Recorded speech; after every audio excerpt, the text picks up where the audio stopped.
আসসালামু আলাইকুম গাইস, আশা করি তোমরা সবাই ভালো আছো। আলহামদুলিল্লাহ আমিও তোমাদের দয়া ভালো আছি। প্রতিদিনের মতন আজকে আসছি তোমাদের মাঝে কিছু জিনিস শেয়ার করার জন্য। এই দেখো আমি এখানে বেসন নিয়েছি অল্প করে, এটা কোনো মাপ নিয়ে নেই, আমি পরিমাণ মতন একটু বেসন নিয়ে নিয়েছি। এখন দিয়ে দিচ্ছি পরিমাণ মতন লবণ, দিয়ে দিচ্ছি তুমি এখানে 2 চামচের মতন তোমার মরিচের ফাঁকি, আর দিয়ে দিচ্ছি 1 চামচ হলুদের ফাঁকি।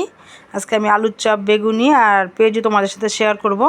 তো দেখো এখন হলুদটা দিয়ে অল্প অল্প করে পানি দিয়ে একদম ডোটা করে নিতে হবে। আর আমি দিয়ে দিচ্ছি একটু তেল, আর দিয়ে দিব তোমার যে পাঁচফোড়নটা দিলে কি গ্রানটা অনেক সুন্দর আছে। আলুর চাপ বেগুনি ভাজলে খুবই ভালো লাগবে, খেতে খুবই টেস্ট হবে। আর আমি একটু খাওয়ার ছোড়া দিয়ে দিচ্ছি। খাওয়ার ছোড়া দিলে কি হয় জানো, বেগুনি আলুর চপ অনেক সুন্দরভাবে ফুলকোভাবে হবে। তো দেখো আমি সবগুলা মিশ্রণ দিয়ে মেখে নিয়েছি। আর অল্প অল্প করে পানি দিয়ে একদম ডোটা করে নেবো। একবারে পানি দিয়ে তোমরা ডোটা করবে না, তাহলে একদম পাতলা হয়ে যাবে। বেশি পাতলা হয়ে গেলে একদম আলুর চপ তারপরে বেগুনি এগুলো একদম ফুলবে না। আমি অল্প অল্প করে পানি দিচ্ছি, আর অল্প অল্প করে দেখো ডোটা করে নিচ্ছি। এতে অল্প অল্প করে পানি দিয়ে ডো করে নিয়েছি। দেখো আবারও তোমাদেরকে দেখিয়ে দিচ্ছি। এতে দেখো একদম পারফেক্ট হয়েছে, মানে বেশি পাতলাও না বেশি ঘনও না, মিডিয়াম হয়েছে। তোমরা এভাবে করলেই বুঝতে পারবে।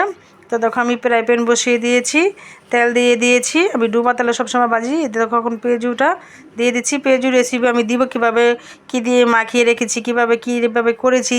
পেঁয়াজু করলে কী কী লাগে এটা তো আমরা সবাই কম বেশি জানি ইনশাল্লাহ। আমরা যাতে নারী আমরা সবাই জানি। তারপরেও তোমাদের সাথে আমি শেয়ার করছি যে কীভাবে আমি আলুর চপ বানাই, কীভাবে বেগুনি বানাবো, কীভাবে পেঁয়াজু বানাবো। এর জন্য তোমাদের সাথে আর কি শেয়ার করতেছি। তারপর আমি তোমাদের সাথে আবারও শেয়ার করবো আলু চপ নিয়ে, বেগুনি নিয়ে, বুট ঘুমনি এগুলো সব নিয়ে শেয়ার করবো। এতে দেখো আবারও তোমাদেরকে আমি যে বেসনের ডোটা আবার কিন্তু দেখিয়ে দিচ্ছি। আমি কিন্তু পেঁয়াজু ভেজে নামিয়ে নিয়েছি।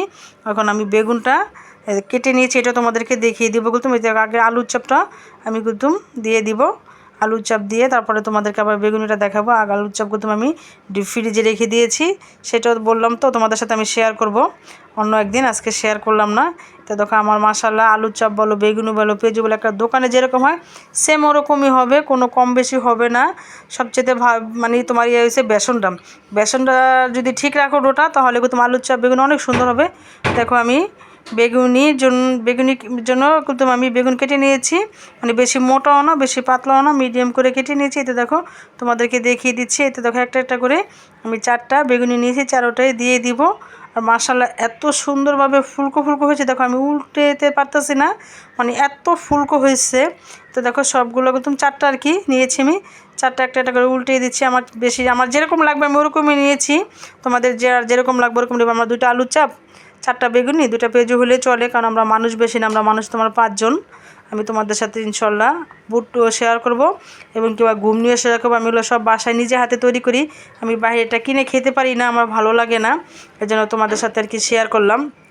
অনেকেই বলবো আপু আমরা তো সবাই বানাইতে পারো, তারপর আমি শেয়ার করলাম। কারণ সবাই বেসনের ডোটা ঠিক রাখতে পারে না, কারোটা পাতলা হয়ে যায়, কারোটা বেশি ঘন হয়ে যায়। এই জন্য তোমাদের সাথে শেয়ার করলাম, আর ভেঙে দেখালাম না। দেখো মাশাআল্লাহ কত সুন্দর হয়েছে, আমি তোমাদেরকে প্লেটে নিয়েও দেখাই দিলাম।